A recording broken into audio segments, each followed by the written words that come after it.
ಇಷ್ಟೆಲ್ಲ ಆದಮೇಲೆ ನನಗೆ ಬರೋ ಪ್ರಶ್ನೆ, ಮಠ ಮನೆಗಳ ಕೆಲಸ ಏನು ಹಂಗಿದ್ರೆ ಅಂತ. ಕಾವಿ ತೊಟ್ಕೊಂಡಿದ್ದೀರಿ, ದೇವರು ದಿಂಡ್ರು ಅನ್ಕೊಂಡ್ಬಿಟ್ಟು ನೀವು ಅಧ್ಯಾತ್ಮ ಎಲ್ಲ ಹೇಳ್ಕೊಡ್ಬೇಕು ಜನರಿಗೆ. ಅದು ಬಿಟ್ಟು ನೀವು ಕೃಷಿ ಹೇಳ್ಕೊಡ್ತೀನಿ, ಜೀವನ ಮಾಡೋದು ಹೇಳ್ಕೊಡ್ತೀನಿ ಅಂದರೆ ಹೆಂಗಿದು? ಹಾಗಿದ್ರೆ ಮಠಗಳ ಜವಾಬ್ದಾರಿ ಏನು ಈ ಸಮಾಜದಲ್ಲಿ?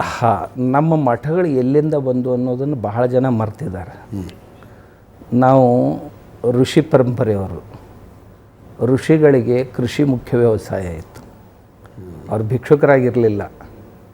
ತಮ್ಮ ಆಶ್ರಮಕ್ಕೆ ಬೇಕಾಗೋದನ್ನೆಲ್ಲ ಬೆಳ್ಕೋತಿದ್ರು.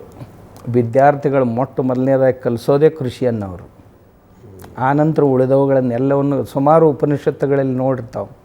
ವಿದ್ಯಾರ್ಥಿಗಳನ್ನು ಕಳಿಸ್ತಿದ್ರು. ಹೇಗಿದೆ, ಮಳೆ ಬಂದಿದೆ, ಒಡ್ಡು ಹೊಡೆದಿದೆಯೋ, ಚೆನ್ನಾಗಿದೆಯೋ ನೋಡ್ಕೊಂಡು ಬಾ ಅಂತ. ಉಪಮನ್ಯುವಿನ ದೃಷ್ಟಾಂತ ಇವತ್ತು ನೋಡ್ತೀವಿ ನಾವು.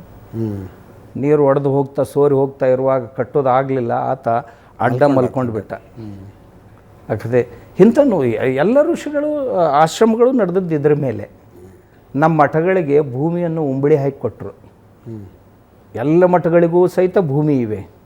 ಇವೆಲ್ಲವೂ ಕೃಷಿ ಪರಂಪರೆಯ ಮಠಗಳೇ. ಕೃಷಿ ಮಾಡಿ ತಾವು ಮಾಡಬೇಕು, ರೈತರಿಗೆ ಅದನ್ನು ಆದರ್ಶವಾಗಿ ಇಡಬೇಕು.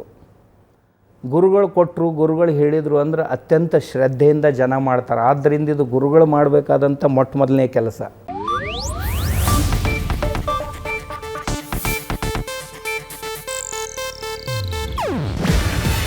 ಇದು ಏಷ್ಯಾನೆಟ್ ನ್ಯೂಸ್ ನೆಟ್ವರ್ಕ್ ಪ್ರಸ್ತುತಿ.